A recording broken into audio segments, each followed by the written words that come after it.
자, 수업을 계속 진행을 할 텐데 일단 저희가 신경망을 이용해서 풀고자 하는 문제가 무엇이냐면 여기 나와 있는 그 보스팅 하우징 프라이스 데이터 셋이라고 하는 데이터에 존재하는 종속 변수를 예측하는 작업을 해볼 겁니다. 그래서 우리가 사용하고자 하는 데이터 셋이 무엇인지 일단 먼저 간략하게 확인을 해보고 그 데이터 셋의 특정한 구조를 갖는, 특정한 형태를 갖는 신경망을 적용을 해가지고 종속 변수를 예측하는 작업을 해보도록 하겠습니다. 그래서 그 데이터에 대한 설명은 이 링크를 클릭을 하시면 나와 있는데요. 그 링크를 한번 클릭해 보도록 하겠습니다.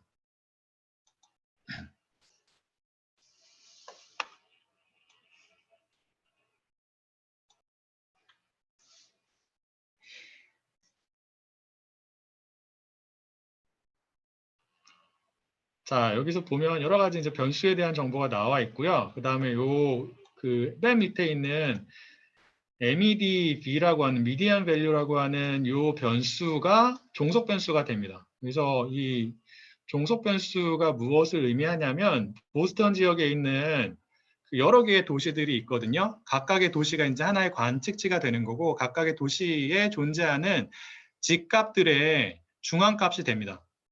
그래서 종속 변수가 써볼게요.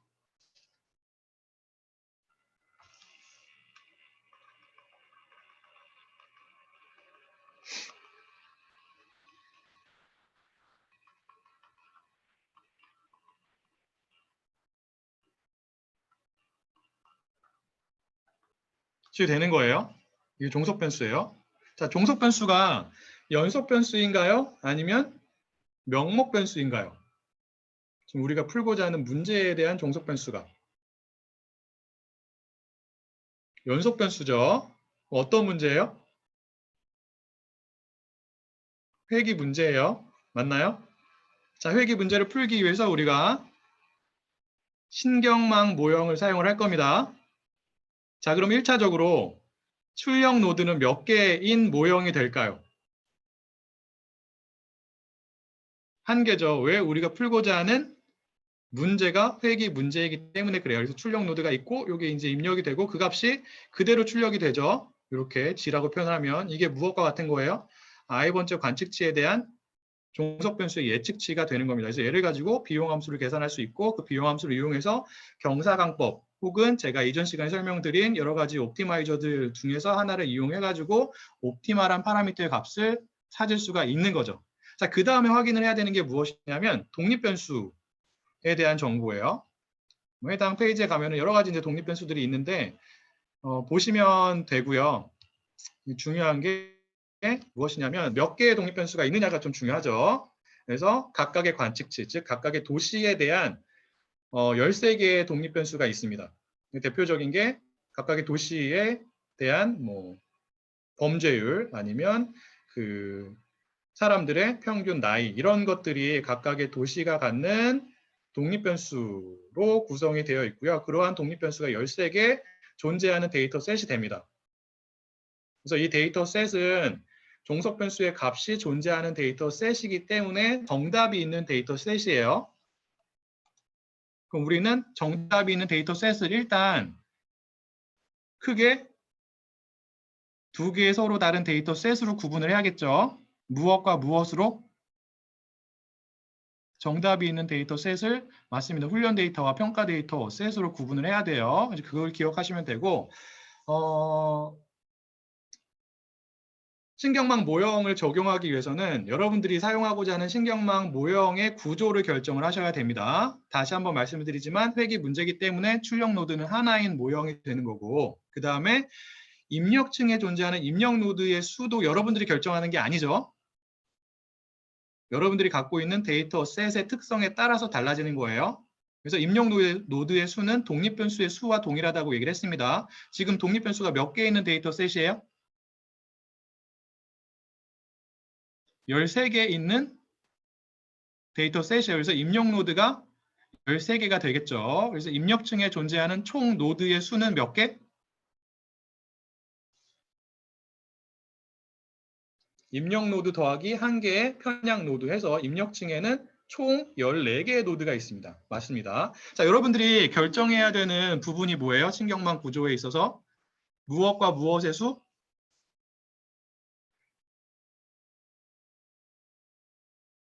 은닉층과 은닉층의 수와 그리고 각각의 은닉층에 존재하는 은닉 노드의 수를 결정을 해야 돼요. 그래서 여기서는 어떠한 예를 드냐면 2개의 은닉층을 사용을 하고요. 이건 그냥 예예요. 여러분들은 다른 구조를 사용하셔도 됩니다. 해보세요. 어떻게 모형의 성능이 다르게 나오는지 확인해 보시는 게 여러분들이 신경망이 어떻게 작동을 하는지 이해하는데 훨씬 더 큰 도움이 됩니다. 여기서는 예를 들기 위해서 은닉층을 2개를 사용을 하고요. 그리고 여기 보시는 것처럼 첫 번째 은닉층에 존재하는 은닉 노드의 수가 64. 그리고 두 번째도 역시나 마찬가지로 64개의 은닉 노드가 존재하는 모형을 사용을 할 거예요. 자, 은닉 노드가 각각의 층에 64개씩 존재한다는 것은 각 은닉층에 존재하는 전체의 노드의 수가 몇 개란 뜻이에요?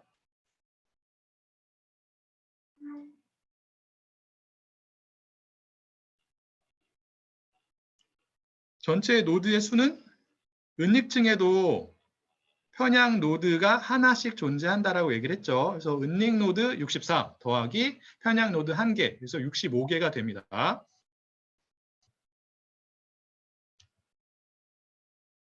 그래서 그림을 그려보면 우리가 그 보스팅 하우징 프라이스라고 하는 데이터셋에 존재하는 종속 변수의 값을 예측하기 위해서 사용하는 신경망 모형이 지금 어떻게 되는 거냐면, 자, 이렇게 쭉 해가지고 입력층이 있고요. 그래서 이게 편향 노드가 되고 여기 나머지 13개가 입력 노드가 되는 거예요. 그래서 이게 x1의 값을 입력받는 거고 쭉 해가지고 x13, 13번째 독립변수의 값을 입력을 받는 노드가 되는 거고요. 자, 그리고 은닉층이 2개가 있는 거죠. 은닉층 1이라고 표현을 하고 첫 번째를, 두 번째로 은닉층 2라고 표현을 하겠습니다. 그리고 출력층이 마지막에 있는 구조에 신경망을 사용을 하는 거예요. 여기도 마찬가지로 편향 노드가 하나 있고 그 다음에 쭉쭉 해가지고 은닉 노드가 몇 개가 있다고요? 64개가 있다고요. 두 번째 은닉층도 마찬가지예요. 편향 노드가 하나 있고 은닉 노드가 쭉 해가지고 64개가 있는 형태입니다. 그 다음에 출력층에는 회기의 문제이기 때문에 출력 노드가 하나밖에 없는 거죠. 그리고 얘네들이 쭉 화살표로 다 연결이 되는 거예요. 연결이 되고 이렇게 연결이 되고 얘도 연결이 되고 이렇게 연결이 되고 맞나요? 그리고 각각의 화살표마다 무엇이 있는 거예요? 파라미터가 있는 거죠. 자, 그러면 여러분들이 생각을 하셔야 되는 게 여기에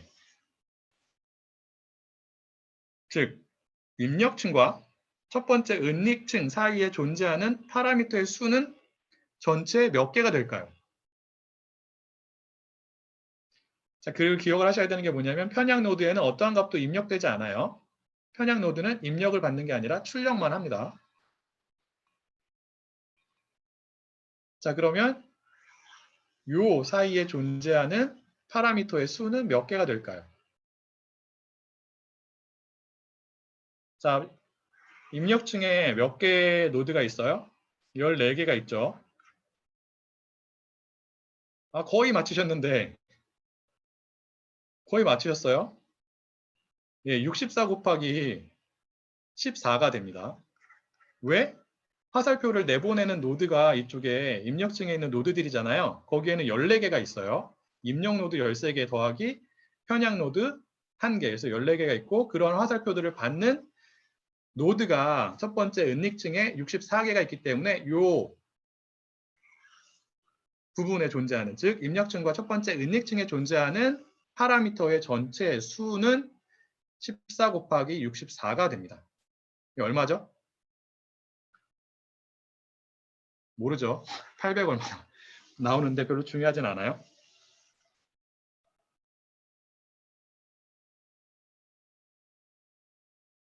네, 황소희 님께서 답변을 주셨는데 13 더하기 편향 노드죠. 그래서 총 14, 은닉 노드가 아니라. 네, 맞는 걸로 해드리겠습니다. 그래서 이러한 모형을 사용하게 되고요. 자, 이러한 모형을 이제 우리가 생성을 해야 돼요. 무엇을 가지고? 케라스를 가지고. 신경망 모형을 생성하는 데 혹은 딥러닝 분석에 사용이 되는 프레임워크인 우리가 사용하는 케라스를 가지고 우리가 지금 이렇게 사용하고자 하는 신경망을 생성을 해야 됩니다. 파이썬을 이용해서 생성을 할 때 두 가지 방법이 있어요. 첫 번째는 펑셔널 API를 사용하는 방법이고요. 그리고 두 번째가 이제 시퀀셜 API를 사용하는 방법인데 여기서는 시퀀셜 API를 사용하는 방법을 쓰도록 하겠습니다. 시퀀셜한 방법은 이따가 보여드리겠지만 입력층부터 층을 순차적으로 하나씩 차곡차곡 쌓는 방법이에요. 굉장히 심플한 방법이에요. 처음에 입력층을 쌓고 그 다음에 첫 번째 은닉층을 쌓고 그 다음에 두 번째 은닉층을 쌓고 마지막에 출력층을 쌓는 식으로 진행이 되는 방법이 여기 나와 있는 시퀀셜한 방법이고요. 펑셔널한 방법은 여러분들이 직접 쓰실 일은 아직까지는 없을 거예요. 얘는 훨씬 더 복잡한 신경망 모형을 만들 때 사용을 합니다. 펑셔널한 방법은 그냥 그런 게 있다 정도만 알고 계시면 되고 이 수업에서는 얘는 사용하지 않습니다. 자, 그래서 저희가 이제 직접 파이썬 코드를 보면서 설명을 드릴 텐데, 자, 파이썬 코드를 실행을 할게요. 그래서 파이썬을 처음 해보시는 분들이 있어서 어떻게 실행하는지까지 보여드리도록 하겠습니다. 그래서 여러분들께서 제가 전달을 해드린 조교를 통해서 나눠드린 그 압축을 푸시면 이러한 폴더가 생길 텐데 생기셨나요? 그래서 파이썬 코드라고 하는 폴더가 있으세요? 그래서 파이썬 언더바 코드라고 하는 폴더를 보시면 우리가 이제 사용하고자 하는 여러 가지의 파이썬 파일들이 저장이 되어 있어요. 그 파일들을 보면은 확장자가 어떻게 되어 있냐면 IPYNB라고 되어 있는데 얘는 IPython 노트북의 약자예요. 그래서 얘가 파이썬 파일을 의미한다라고 생각하시면 되고 이러한 파일에 파이썬 코드가 저장이 되어 있습니다. 근데 얘네들을 실행을 하려면 그냥 더블 클릭하시면 안 돼요. 아시겠어요? 다시 여기 와가지고 파이썬 언더바 코드라는 폴더가 보이는 창으로 오세요. 그래서 여기에서 여러분들이 이 폴더, 파이썬 언더바 코드라고 하는 폴더를 마우스의 오른쪽 버튼을 가지고 클릭을 하시는데 그냥 오른쪽 버튼만 클릭을 하시는 게 아니라 키보드에 있는 Shift 버튼을 누른 상태에서 마우스 오른쪽 버튼을 누르시면 돼요. 자, 키보드에 있는 Shift 버튼 있죠. 걔를 누른 상태에서 여러분들 마우스의 오른쪽 버튼을 가지고 파이썬 코드라고 하는 폴더를 클릭을 하십니다. 하셨나요? 하시면 여러 가지 메뉴들이 나와요. 그 중에서 어떠한 메뉴를 클릭을 하시면 되냐면 선택을 하시면 되냐면 요거 여기에 파워쉘 창 열기라고 하는 메뉴가 있을 거예요. 이게 없으신 분들은 여기에 명령 프롬프트 창 열기 혹은 커맨드 프롬프트 창 열기라고 하는 메뉴가 대신 있을 겁니다. 걔를 클릭을 하셔도 돼요. 클릭을 하면 이러한 파워쉘 프로그램이 실행이 됩니다. 그리고 해당 그 창을 보면 지금 이 커서가 이 프로그램이 실행이 된 폴더가 어떠한 폴더예요? 파이썬 언더바 코드라고 하는 폴더죠. 즉 우리가 실행을 하고자 하는 파이썬 파일들이 저장이 되어 있는 폴더에서 이 파워쉘이라고 하는 프로그램이 실행이 된 거예요. 여기까지 하셨나요?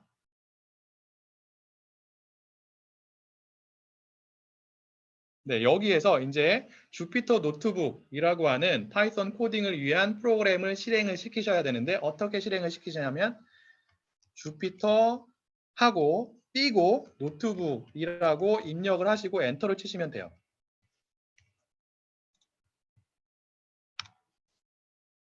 그래서 엔터를 치시면 잠시만요. 이건 아니에요. 이건 아니고 이건 아니고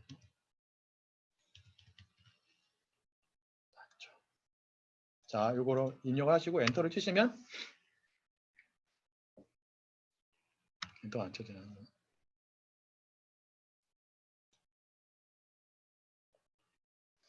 아이고, 이렇게 오래 걸리죠?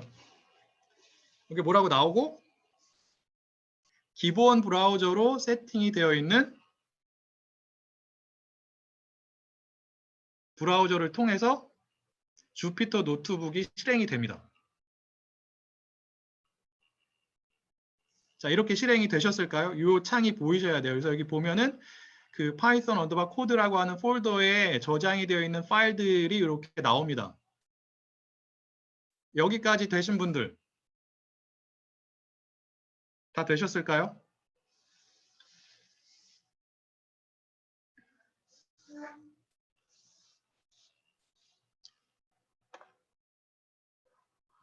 Shift 엔터 자, 오류가 발생하는 분들은 죄송하지만 조교들한테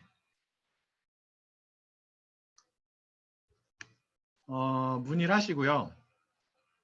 그냥 아나콘다로 키시면 되는데 그냥 아나콘다로 키면은 해당 폴더에서 실행이 안 될걸요?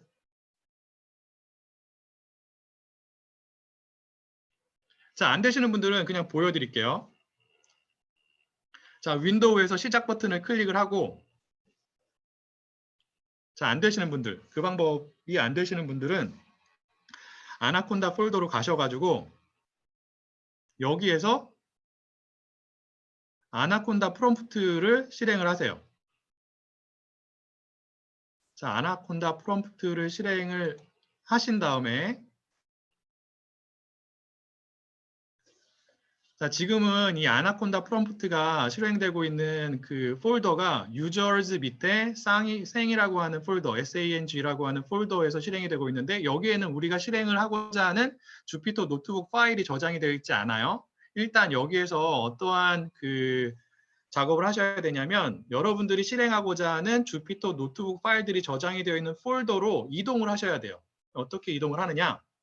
자, 일단 그 윈도우 탐색기 여기에서 자, 윈도우 탐색기로 다시 가세요. 아까 그 방법, 파워쉘을 실행시키는 방법이 안 되시는 분들은 일단 그 윈도우 탐색기로 가가지고 주피터 노트북, 파이썬 파일들이 저장이 되어 있는 폴더로 가신 다음에 요 위에 요 주소창을 클릭을 하시면 해당 폴더의 경로를 여러분들께서 복사를 하실 수가 있어요. 여기까지 하셨나요? 그럼 컨트롤 C를 눌러서 해당 폴더의 경로를 복사를 하십니다. 복사를 하신 다음에 이 아나콘다 프롬프트를 오셔가지고 여기에서 cd 치시고 그 다음에 컨트롤 V를 하시면 아까 복사한 윈도우 탐색기에서 복사한 여러분들이 실행하고자 하는 파이썬 파일이 저장이 되어 있는 폴더의 경로가 이렇게 붙여넣기가 됩니다. 그 다음에 엔터를 치면 이게 왜 안 되죠? 이게 아마 한글이 인식이 안 되는 것 같은데 이 방법을 쓰지 말고 죄송해요. 그 아까 실행시켰던 CMD를 실행을 시키십니다. 윈도우 시작 버튼을 누르셔가지고 여기서 CMD를 치셔가지고 명령 프롬프트 창을 실행을 한 다음에 여기에서 이게 왜 안 되죠?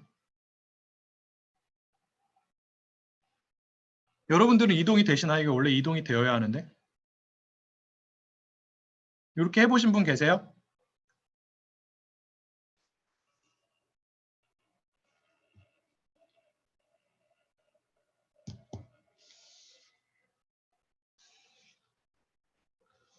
음.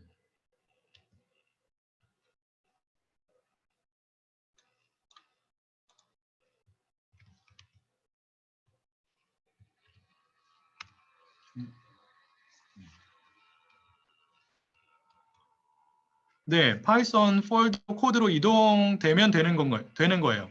거기에서 이동을 하셨으면 이게 원래 돼야 되는데 왜 안 되죠? 프로그램이 이상한데 그 파이썬 그런가요?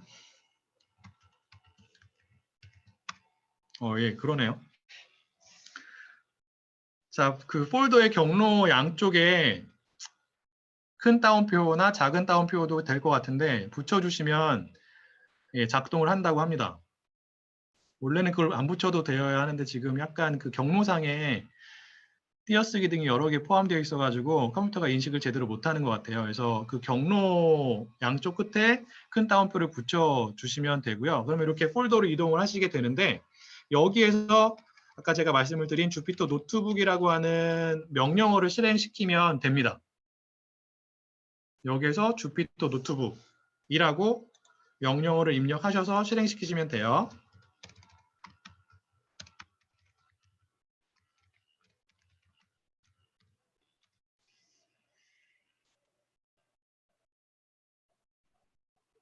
그러면 이동을 하신 다음에 주피터 노트북 띄어쓰기를 반드시 중간에 하셔야 되고요. 주피터랑 노트북 사이에. 그럼 어떠한 화면이 뜬다라고 제가 말씀을 드렸냐면 이러한 화면이 뜹니다. 그럼 주피터 노트북이 일단 시작이 된 거예요.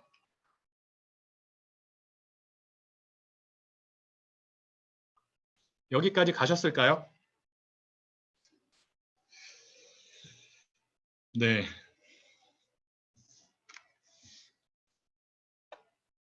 자, 여기에서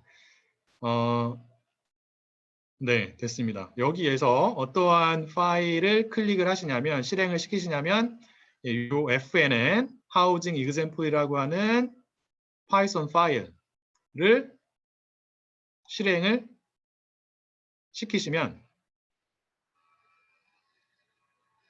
이러한 화면이 나옵니다. 나오셨을까요?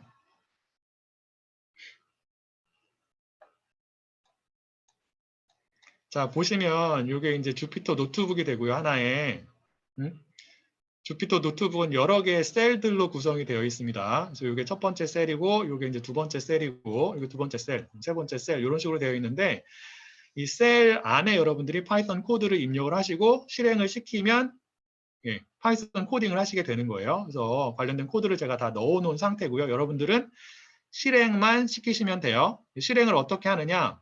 해당 실행을 하고자 하는 셀에 마우스 커서를 갖다 놓으시고 거기에서 키보드에 있는 Shift 버튼과 엔터 버튼을 같이 누르십니다. 이렇게.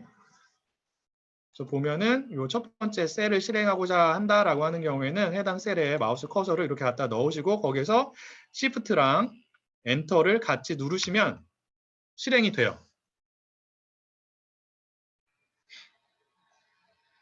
자, 지금은 별표로 떠 있는데 이게 숫자로 바뀌면 실행이 에러 없이 잘 된 겁니다. 그래서 1로 바뀌었죠.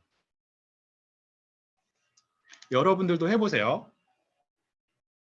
해당 셀이 첫 번째 셀에 있는 코드가 문제 없이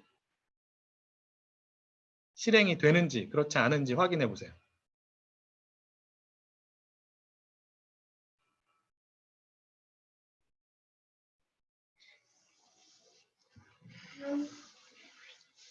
실행이 되셨을까요?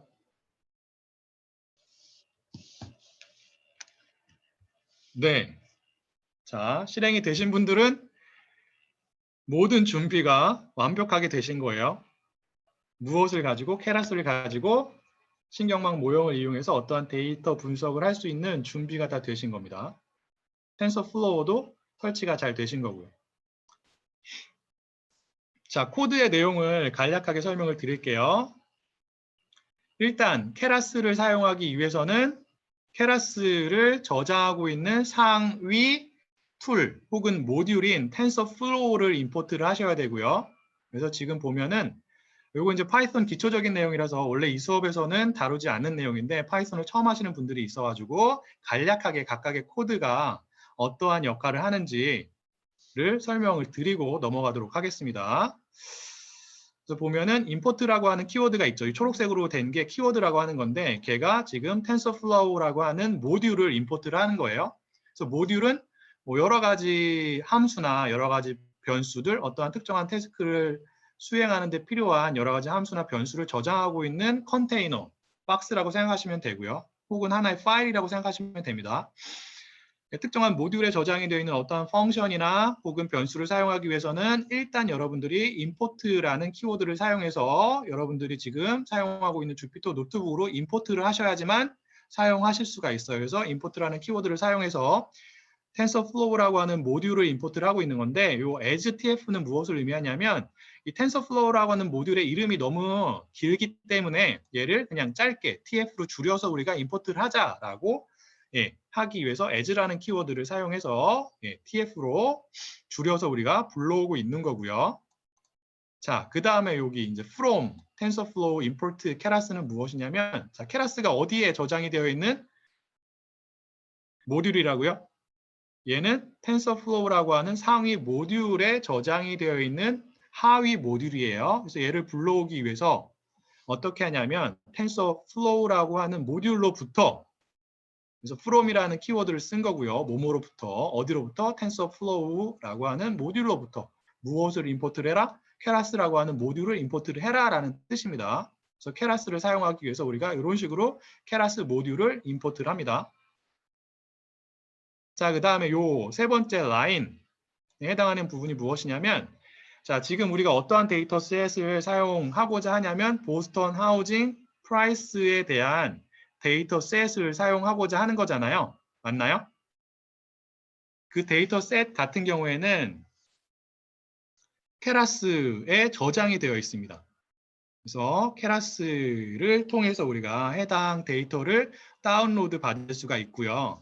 해당 데이터셋을 다운로드 받기 위해서는 어떠한 코드를 사용하냐면 여기 있는 이러한 코드를 사용을 하는 거예요.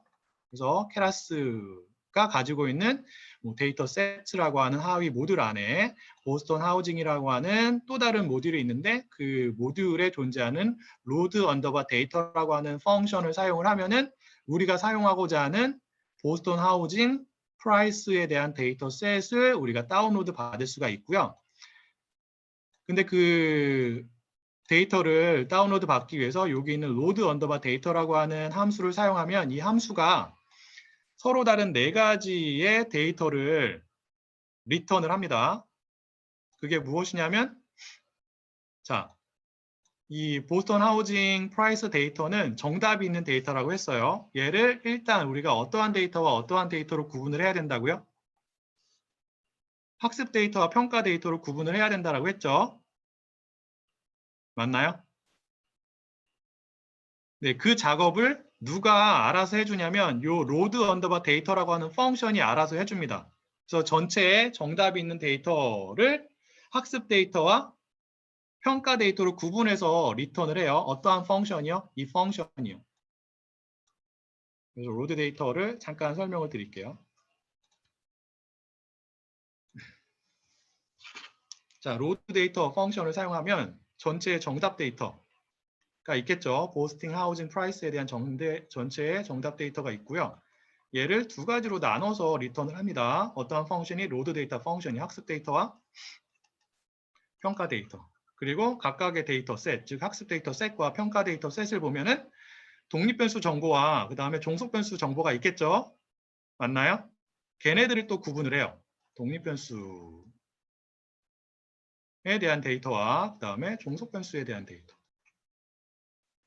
그리고 평가 데이터 셋도 마찬가지예요. 얘도 독립변수들과 종속변수에 대한 데이터로 구성이 되어 있는데 로드 언더바 데이터라는 펑션이 평가 데이터 셋에 존재하는 독립변수들과 그 다음에 종속변수에 대한 데이터를 구분해서 리턴을 합니다.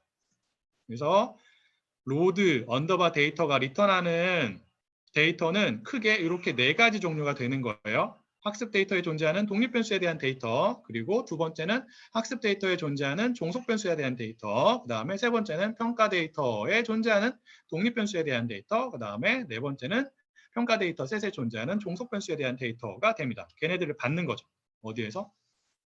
여기에서.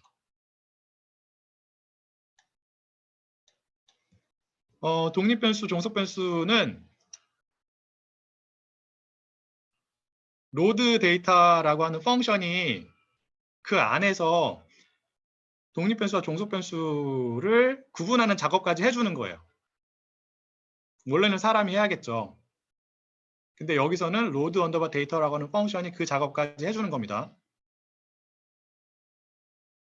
원래는 그 종속변수를 사용자가 직접 지정을 해야 되는데 얘는 그 케라스에서 다 미리 정제를 해놓은 데이터 셋이기 때문에 로드 언더바 데이터라고 하는 펑션을 사용을 하면은 이미 종속 변수랑 독립 변수가 구분이 되어 있는 형태로 리턴을 해요.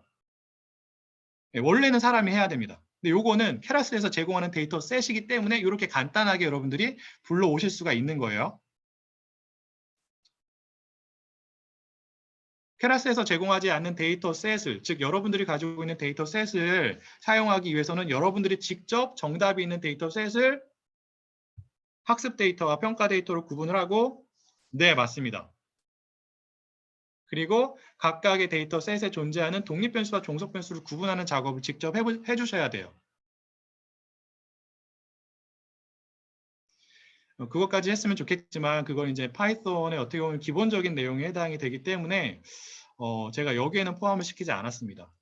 필요하시면 제가 관련된 코드를 보내드릴게요. 코드를 보시면 쉽게 이해하실 수가 있거든요. 필요하신가요? 네, 보내드리도록 하겠습니다. 그래서 보면은 네 가지의 서로 다른 데이터를 받는다고 얘기를 했죠.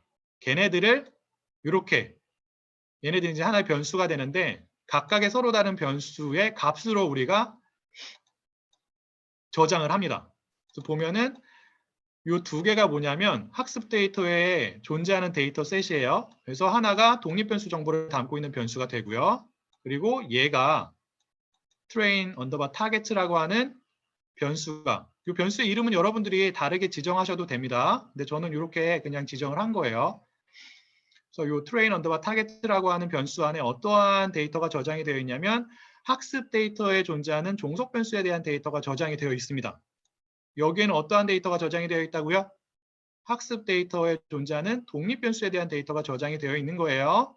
그래서 우리가 이 독립 변수의 값을 가지고 데이터를 가지고 종속 변수를 예측하게 되는 거고요. 자, 여기 두 번째 부분, 두 번째 이렇게 소괄호로 둘러싸여져 있는 부분을 보면 평가 데이터에 대한 부분이 있는 거예요. 평가 데이터도 역시나 마찬가지로 두 개의 서로 다른 데이터 셋으로 구분이 되어 있죠. 첫 번째가 뭐라고요? 얘가 테스트 언더바 데이터 안에는 평가 데이터에 존재하는 독립 변수에 대한 데이터가 들어가 있습니다. 그리고 여기에는 평가 데이터 셋에 존재하는 종속 변수에 대한 데이터가 들어가 있는 거예요. 자, 우리는 무엇을 가지고? 얘를 가지고 학습 데이터를 가지고 학습을 할 거예요. 신경망 모형을 적용해서. 그리고 학습의 결과를 무엇을 가지고 평가를 한다고요? 어떠한 데이터를 가지고? 평가 데이터, 얘를 가지고 할 거예요. 아시겠죠? 자, 그래서 이 트레인 언더바 데이터라고 하는 학습 데이터에 존재하는 독립 변수 데이터를 저장하고 있는 변수의 형태가 어떻게 되어 있는지 한번 확인을 해볼게요. 그 형태를 확인하기 위해서 우리가 shape이라고 하는 키워드를 사용할 수 있는데 얘를 쳐보면, 실행을 시켜보면 404,13이라고 나오잖아요. 맞나요? 이렇게 나오셨어요?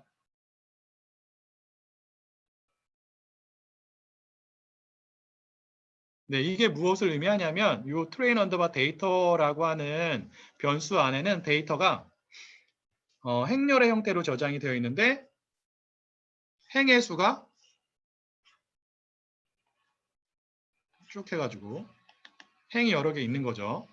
404개가 있는 거고요. 그 다음에 이게 이제 트레인 데이터라고 하는 변수에 들어있는 데이터의 형태예요. 그리고 여기가 13이 됩니다.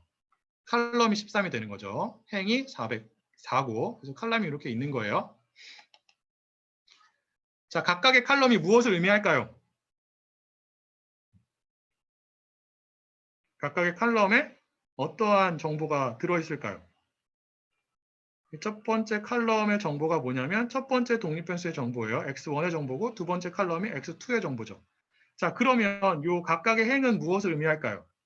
첫 번째 행이 무엇을 의미하고 두 번째 행이 무엇을 의미할까요? observation, 관측치를 의미하는 거죠.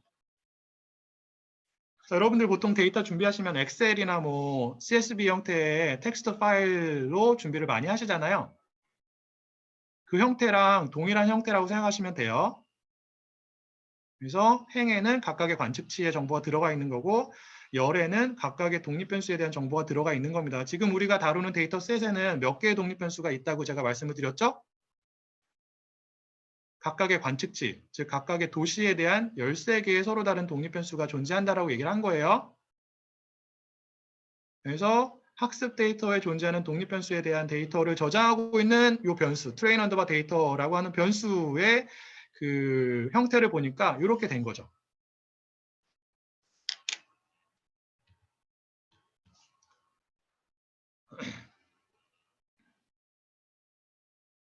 그래서 이게 나와 있습니다. 404개의 데이터 포인트, 즉 관측치에 대한 정보, 그 다음에 13개의 독립변수 정보가 들어가 있는 거다라고 생각하시면 되고요. 자, 그리고 종속 변수의 정보를 담고 있는 train 언더바 target라고 하는 변수의 쉐입도 한번 볼게요. 얘는 이렇게 되어 있죠. 404하고 콤마하고 뒤에 아무것도 없는데 여기는 1이 생략되어 있다고 생각하시면 돼요. 그래서 종속 변수에 대한 값만 들어가 있는 거예요. 변수가 하나이기 때문에 여기 이제 뒤에 칼럼의 수가 1이라고 생각하시면 됩니다. 그리고 404죠. 왜? 학습 데이터에는 몇 개의 관측지에 대한 데이터가 있기 때문에 관측지의 수가 몇 개라고요? 404개이기 때문에 여기에도 404개의 행이 있는 거예요. 그래서 그림으로 그리면 트레인 언더바 타겟라고 하는 변수의 형태는 지금 이렇게 되는 거죠. 칼럼이 하나고 행이 이렇게 쭉 해가지고 404개가 있는 거예요. 그래서 첫 번째 여기 이제 셀이 되는데 첫 번째 셀 혹은 첫 번째 원소가 첫 번째 관측지의 종속 변수가 되는 겁니다. 첫 번째 관측지의 종속 변수를 보면 이건 이제 파이썬 기초적인 내용이라서 설명을 안 드려요. 인덱싱을 하게 되는데 이런 식으로 첫 번째 종속 변수의 값을 확인할 수가 있습니다. 그래서 이렇게 하면 되고 그 다음에 여기서는 그 독립 변수의 값들을 표준화를 한 거예요. 보시면 돼요. 그래서 표준화 어떻게 하죠? 표준화 어떻게 해요? 각각의 값에서 무엇을 빼고 무엇으로 나눠주면 되죠? 표준화. 평균을 빼고 그것을 무엇으로 나눠주면 표준 편차로 나눠주면 되죠. 그래서 그 작업을 하고 있는 거예요. 여기서 민을 구해서 민을 빼주고 있고 그 다음에 표준 편차, 스탠다드 디비에이션의 약자입니다. STD. 표준 편차를 구해가지고 나눠주고 있는 거예요. 그래서 요거를 트레인 데이터에 대해서도 하고 그리고 테스트 데이터에 존재하는 독립 변수에 대해서도 하는 겁니다. 자, 그 다음에 이제 데이터가 준비가 됐어요. 그 다음에 해야 되는 게 무엇이냐면 우리가 사용하고자 하는 신경망 모형을 구축을 해야 돼요. 자, 신경망 모형을 구축을 할 때는 우리가 어떠한 방법을 사용을 한다고요? 케라스에서 제공하는 두 가지 방법 중에서 시퀀셜한 방법을 사용을 합니다. 다시 슬라이드로 돌아가 보죠. 자, 시퀀셜한 방법을 사용하기 위해서는 시퀀셜이라고 하는 클래스라고 하는 게 있어요. 클래스가 무엇을 의미하냐면 여기 이제 파이썬 기본적인 내용과 관련이 된 건데 하나의 모듈과 비슷한 역할을 합니다. 하나의 클래스가. 그래서 여러분들은 하나의 클래스를 어떻게 생각할 수 있냐면 특정한 태스크를 위한 여러 가지 함수와 변수들이 저장이 되어 있는 하나의 컨테이너라고 생각하시면 돼요. 무엇을요? 클래스를요. 그래서 시퀀셜한 방법으로, 즉 순차적으로 각각의 층을 쌓는 방법으로 여러분들이 신경망 모형을 생성하기 위해서는 케라스에서 제공이 되는 시퀀셜한 방법을 사용하시게 되는데 그 방법을 사용하기 위해서는 시퀀셜이라고 하는 클래스를 사용해야 합니다. 그래서 여기서 필기를 해보죠. 그래서 여러분들이 시퀀셜한 방법으로 케라스를 이용해서 여러분들이 사용하고자 하는 신경망을 구축하기 위해서는 시퀀셜 클래스를 사용을 해야 돼요. 아시겠죠? 이 클래스도 역시나 마찬가지로 사용하기 위해서는 1차적으로 임포트라고 하는 것을 하셔야 합니다. 근데 이 클래스, 시퀀셜 클래스는 또 다른 상위 모듈의 일부로 저장이 되어 있어요. 그래서 시퀀셜 클래스를 저장하고 있는 모듈이 무엇이냐면 모델즈라고 하는 케라스에서 제공을 하는 모듈이 됩니다. 그래서 얘를 우리가 1차적으로 임포트를 하게 되고요.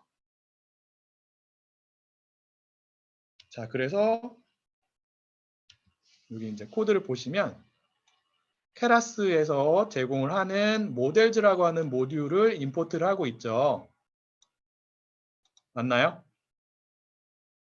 자, 이 모델즈라고 하는 모듈을 임포트를 한 이유는 이 모델즈라고 하는 모듈 안에 시퀀셜이라고 하는 클래스가 저장이 되어 있기 때문에 그래요. 그래서 우리가 시퀀셜 클래스를 이용해서 각각의 층을 쌓을 겁니다.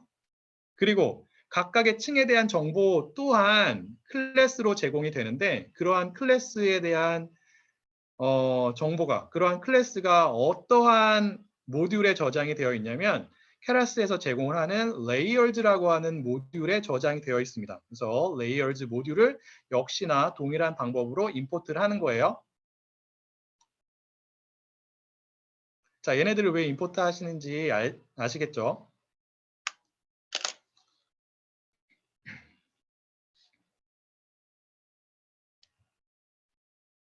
이제 층을 쌓아야 됩니다. 층을 쌓기 위해서 어떠한 방법을 사용을 한다고요? 시퀀셜한 방법을 사용을 한다라고 제가 말씀을 드렸어요. 시퀀셜한 방법은 어떻게 층을 쌓는 거냐면 입력층부터 순차적으로 층을 쌓아서 우리가 사용하고자 하는 신경망 모형을 구축하는 방법이라고 제가 말씀을 드렸고 그러한 방법을 사용하기 위해서는 우리가 특정한 클래스를 사용하는데 그때 사용되는 클래스가 시퀀셜이라고 하는 클래스라고 제가 말씀을 드렸습니다. 그리고 클래스는 여러 가지 이제 펑션이나 변수를 가지고 있는데 하나의 특정한 클래스가 가지고 있는 함수나 변수를 사용하기 위해서는 클래스에 직접적으로 우리가 접근할 수 있는 게 아니라 클래스의 복사본을 1차적으로 만들어야 합니다. 그러한 복사본을 우리가 객체라고 표현을 하고요. 그래서 특정한 클래스가 가지고 있는 어떠한 함수나 아니면 어떠한 변수를 사용하기 위해서는 해당 클래스의 복사본인 객체를 만드는데 그 객체를 만들 때 사용을 하는 펑션을 우리가 생성자 함수라고 부르는 거예요. 생성자 함수는 어떠한 함수냐면 함수의 이름이 우리가 사용하고자 하는 클래스의 이름과 동일한 함수를 우리가 생성자 함수라고 합니다. 그래서 보시면 여기에서 시퀀셜 클래스의 생성자 함수를 사용을 하는 거죠. 그리고 이 생성자 함수를 이용해서 시퀀셜 클래스의 객체를 만드는데 그 객체의 이름이 모델이라고 하는 객체가 되는 거예요. 이 객체를 이용해서 우리가 무엇을 사용할 수 있냐면 시퀀셜 클래스가 가지고 있는 어떠한 함수나 어떠한 변수를 사용할 수가 있는 겁니다. 자, 그럼 우리는 어떠한 함수를 사용을 하냐면 시퀀셜 클래스가 가지고 있는 함수 중에서 각각의 층을 쌓는 역할을 하는 함수를 사용을 합니다. 그 함수가 무엇이냐면 add라고 하는 함수가 되는 거예요. 그래서 모델이라고 하는 시퀀셜 클래스의 객체를 가지고 해당 클래스가 가지고 있는 add라고 하는 함수를 사용해서 층을 쌓아요. 아시겠나요? 그래서 우리가 사용하고자 하는 모형을 다시 한번 볼게요. 어떠한 모형을 사용하기로 했었냐면 여기 없나? 다시 한번 그리죠. 자, 입력층이 이렇게 있고 그 다음에 은닉층이 두 개가 있었죠. 첫 번째 은닉층, 그 다음에 두 번째 은닉층, 그 다음에 출력층이 존재하는 거예요. 그래서 우리가 그 시퀀셜 클래스의 객체인 모델이라고 하는 객체를 사용해서 add 펑션을 사용할 수 있다고 말씀드렸잖아요. 그래서 add 펑션은 하나의 층을 쌓는 역할을 하는 펑션이 됩니다. 그래서 첫 번째로 어떠한 층을 쌓아야 되냐면 입력층을 쌓는 게 아니라 입력층은 여러분들이 직접적으로 쌓으실 필요가 없어요. 케라스에서는 입력층은 기본적으로 존재한다고 가정을 합니다. 그래서 여러분들은 어떠한 층부터 쌓게 되냐면 첫 번째 은닉층부터 쌓게 됩니다.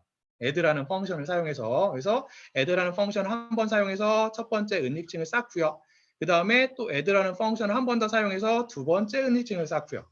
그 다음에 add라는 펑션을 한 번 더 사용해서 세 번째 층인 출력층을 쌓게 됩니다. 그런데 여러분들이 이제 주의를 하셔야 되는 게 무엇이냐면 슬라이드 넘어가죠. 그 주피터 노트북에 있는 코드를 제가 여기다가 가져다 놓은 거예요.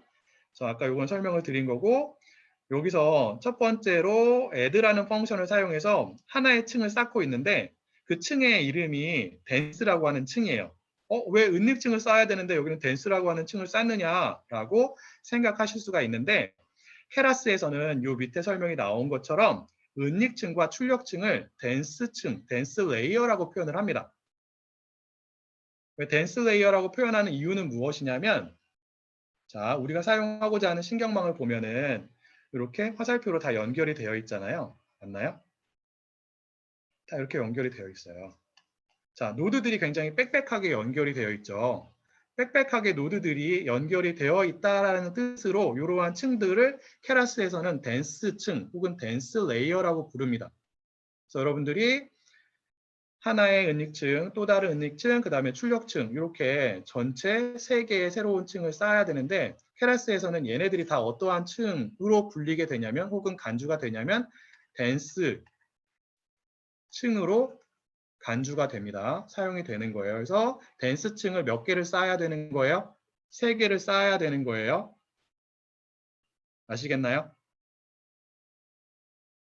다시 한번 정리를 하면 케라스에서는 은닉층과 출력층을 뭐라고 표현한다고요?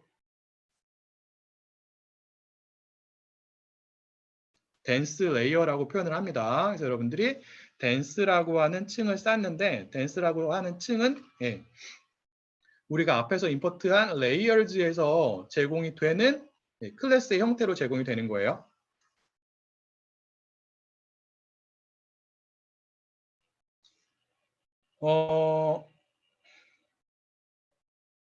노드를 찾아주는 게 아니고요. 노드가 생성이 되는 겁니다. 그냥 개수만 지정해 주면 알아서 그만큼의 노드가 생성이 되는 거예요.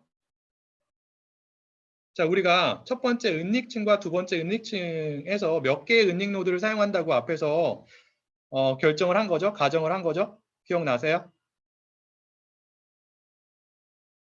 64개죠. 그래서 첫 번째 은닉층과 두 번째 은닉층에 64개의 은닉 노드를 생성을 해야 되는데 그때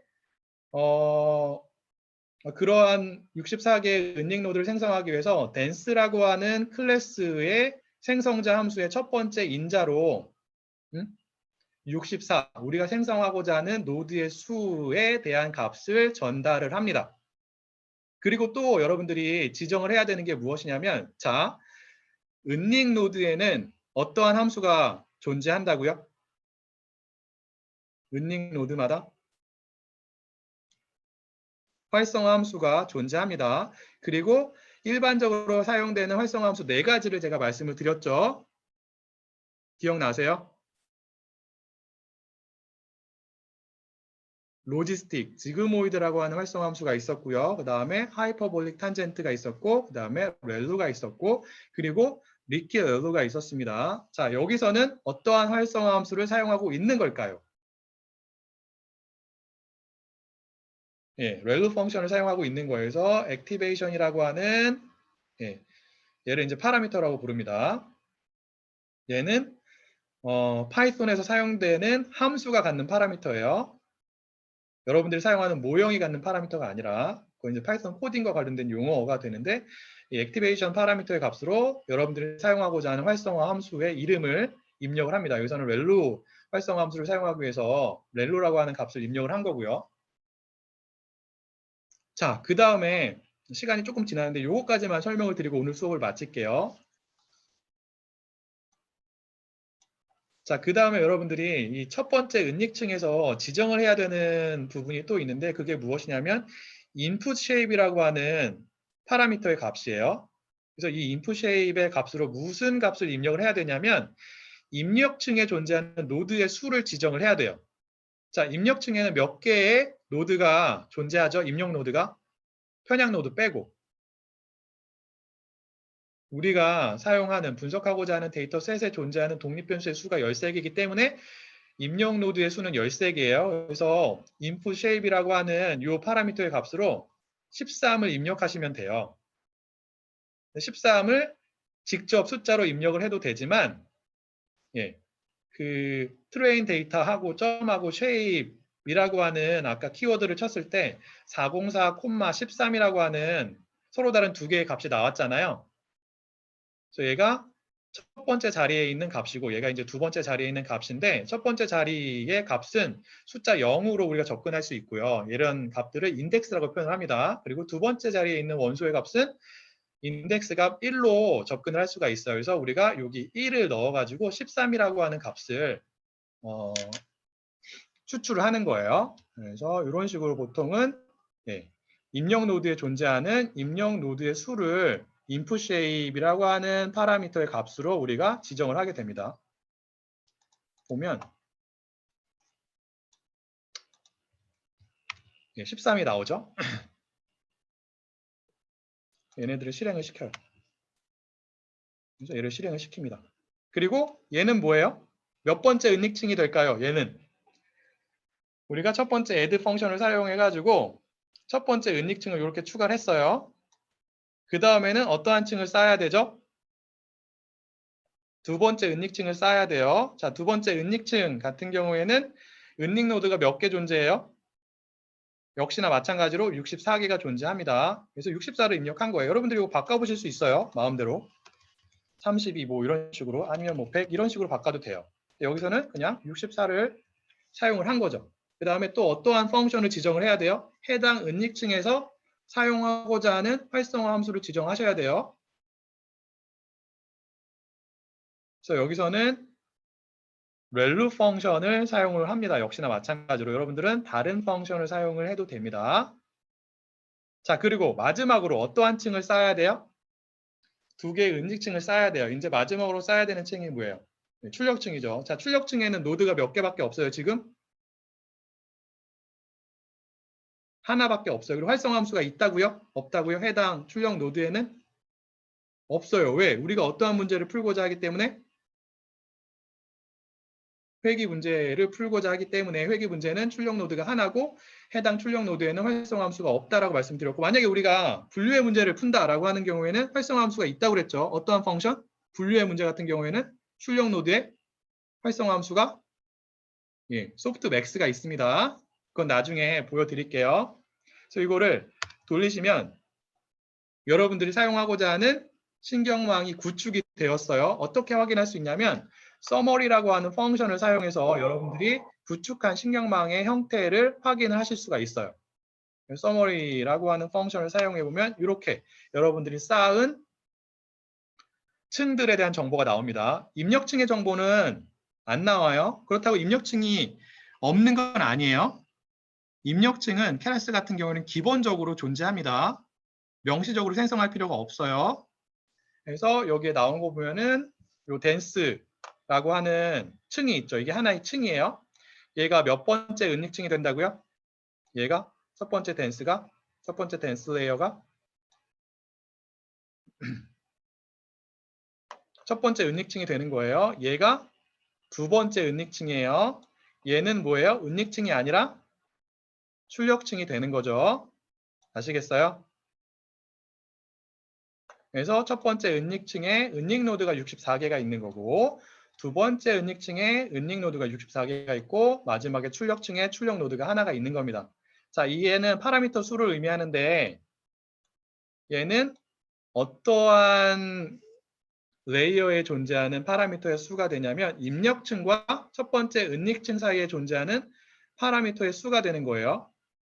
전체 파라미터의 수 몇 곱하기 몇이라고 그랬죠? 아까 기억나세요? 몇 곱하기 몇? 14 곱하기 64예요. 그 곱하면 얼마라고요? 곱하면 896이 돼요. 계산해 보세요. 그래서 얘가 입력층과 첫 번째 은닉층 사이에 존재하는 전체의 파라미터 수가 됩니다. 얘는 뭐겠어요? 어디와 어디 사이에 존재하는 파라미터의 수가 되겠어요?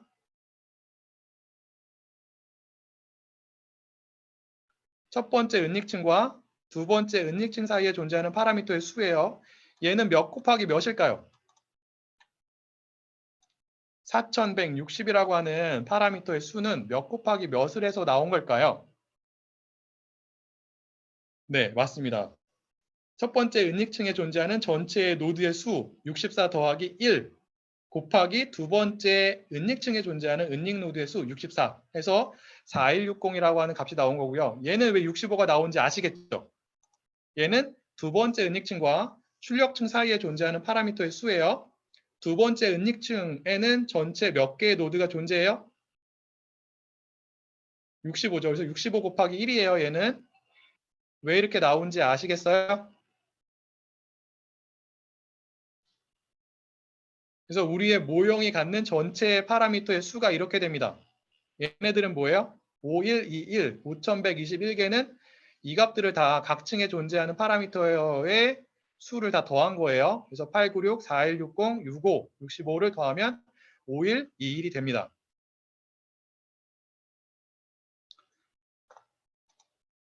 그 다음에 여러분들이 하셔야 되는 게 무엇이냐면 옵티마이저를 선택을 하셔야 돼요. 여기서는 아담이라고 하는 옵티마이저를 선택을 할게요. 자, 옵티마이저의 종류는 이 링크를 따라가 보시면 여러분들이 확인하실 수가 있습니다.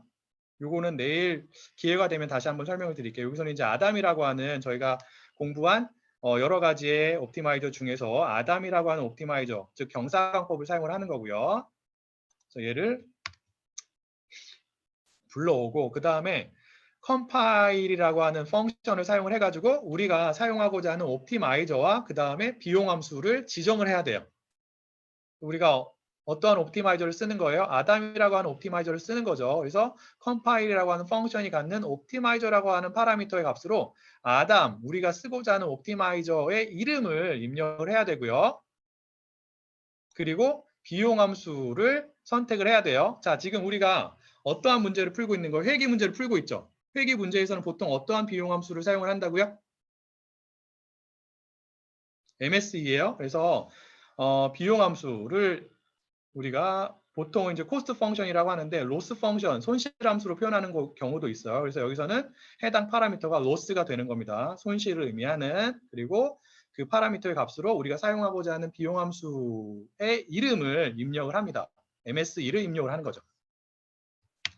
자, 그리고 학습을 하면 돼요. 모든 준비가 끝났어요. 자, 학습은 무엇을 가지고 한다고요? 어떠한 데이터를 가지고? 학습 데이터를 가지고 해요. 자, 학습 데이터에 존재하는 독립변수에 대한 데이터와 종속변수에 대한 데이터를 우리가 따로 분리를 해서 저장을 했죠. 기억나세요? 그래서 학습 데이터에 존재하는 독립변수에 대한 데이터를 학습을 하는데 사용이 되는 fit 펑션, fit 펑션은 학습을 할 때 사용을 합니다. 즉 학습을 해서 학습 데이터에 존재하는 독립변수와 종속변수의 관계를 가장 잘 설명하는 파라미터의 값을 찾을 때 사용하는 펑션이 fit이라고 하는 펑션이에요. 이 펑션의 첫 번째 인자로 학습 데이터에 존재하는 독립변수에 대한 데이터를 저장하고 있는 변수를 입력을 합니다. 어떠한 변수예요? train underbar 데이터라고 하는 변수였죠. 기억나시죠? 그리고 두 번째 인자로는 학습 데이터에 존재하는 종속 변수에 대한 데이터를 저장하고 있는 변수를 전달을 해요. 자, 그리고 학습을 할 때 우리가 어떠한 방법을 쓴다고요? 배치 방법? 아니면 스타게스틱 방법? 아니면 미니 배치 방법이요? 어떤 방법을 쓴다고 제가 말씀을 드렸죠? 미니 배치 방법을 쓴다라고 제가 말씀을 드렸어요. 자, 미니 배치를 쓰는 경우에는 어떠한 값을 여러분들이 결정을 하셔야 되는 거예요? 어떠한 값? 한 번 학습할 때 몇 개의 관측치를 사용할 것인지 에 해당하는 h의 값을 여러분들이 선택을 하셔야 되는 거예요. 아시겠어요? 자, 이 코드에서는 지금 배치 언더바 사이즈라고 하는 파라미터가 있죠. 얘가 h를 의미합니다. 미니 배치에서 우리가 공부한 h라고 하는 값을 의미하는 거예요. 그 값을 2로 했죠. h가 2가 되는 거예요. 그럼 얘가 의미하는 게 뭐예요? 한 번 학습할 때 몇 개의 관측치를 사용을 한다고요?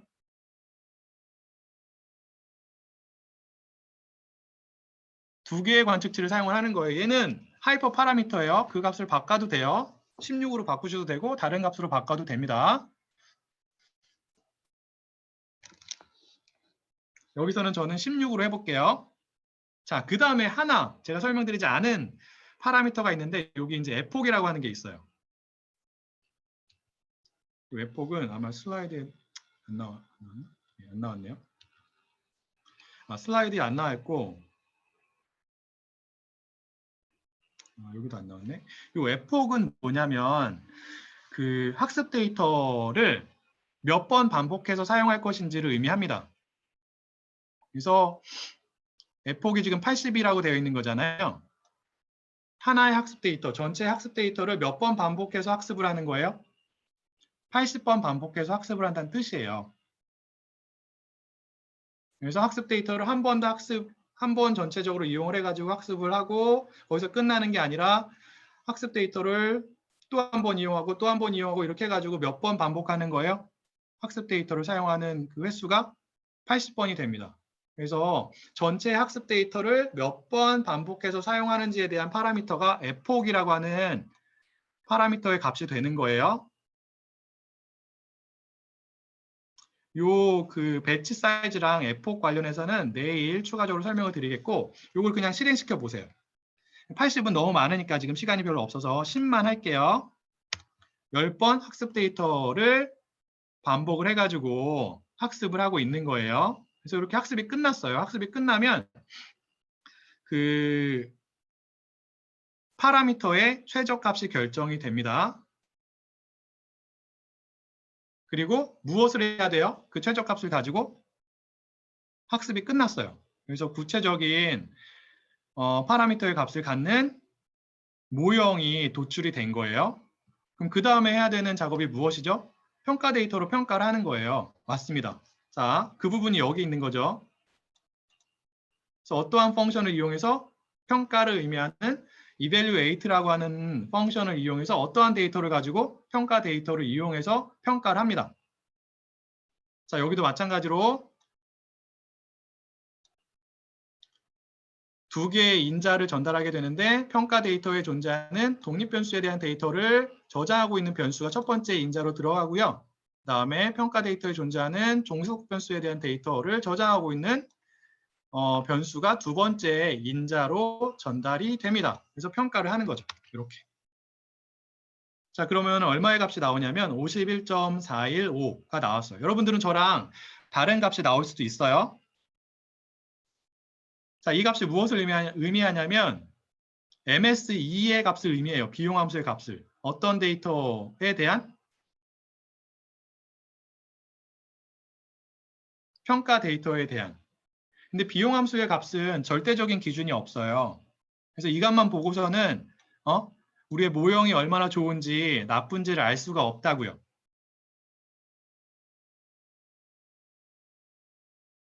자, 여러분들 회귀 문제를 선형회귀 모형을 가지고 분석을 할 때 모형의 성능 혹은 모델 핏을 파악하기 위해서 사용하는 값이 뭐죠? 혹시 통계 공부하신 분들 계실까요? 모형의 설명력을 평가하기 위해서 사용하는 지표가 있는데 그게 무엇이냐면 R제곱이라고 하는 지표가 있어요. 요거까지 설명을 드리면 너무 길어지기 때문에 요거는 내일 설명을 드리고 요 밑에 있는 부분이 그 R제곱 값을 확인하는 부분이에요. 그래서 결론부터 말씀드리면 R제곱은 0에서 1의 값을 갖는데 1에 가까울수록 모형이 우리의 데이터를 설명을 잘하는 거예요. 맞나요? 그래서 R제곱이 의미하는 거는 우리의 데이터에 존재하는 종속 변수가 가지고 있는 전체에 흩어진 정도 중에서 우리의 모형이 몇 %를 설명하는지를 의미합니다. 그래서 그 값이 1이면 100%를 설명하는 것을 의미하는 거고요. 그 값이 0이면 0% 하나도 설명을 못하는 거예요. 근데 지금 그 값이 얼마가 나왔어요? 0.81이 나왔죠. 자, 그러면 평가 데이터에 존재하는 종속 변수가 갖고 있는 전체에 흩어진 정도 중에서 우리의 모형이 몇 %를 설명을 하는 것을 의미하는 거예요? 네, 81.3%를 설명하는 것을 의미합니다. 그래서 신경망 모형에서도 회귀 문제 같은 경우에는 R제곱 값을 이용해서 여러분들이 모형의 성능을 파악할 수 있다라고 하는 거예요. 일단 오늘 수업 내용은 여기까지 하겠고요. 이 뒷부분을 저희가 원래 여기까지는 오늘 했어야 되는데 시간이 없어가지고 그 텐서플로우 뭐 이런 거 설치하는 데 시간이 조금 들어서 시간이 조금 부족해가지고 뒷부분을 좀 빠르게 설명을 드렸는데 내일 다시 추가적으로 약간 더 설명을 드리도록 하겠습니다. 자, 질문이 있으신 분들은 채팅창을 이용해서 질문을 해주시고요. 그리고 죄송하지만 오늘 집에 돌아가셔서 이 코드를 다시 한번 보세요. 아시겠죠? 그리고 각각의 코드가 어떠한 역할을 하는지, 그리고 각각의 코드를 수행했을 때 어떠한 결과가 도출이 되는지를 한번 직접 더 확인을 해보시기를 부탁을 드리겠습니다. 이 뒷부분에 조금 빠르게 설명을 드려서 이해하기 좀 힘드셨을 수도 있는데 시간이 모자라서 그렇게 했다. 중간에 끊기가 좀 그래가지고 설명을 마저 드리려고 하다 보니까 좀 그렇게 됐고요.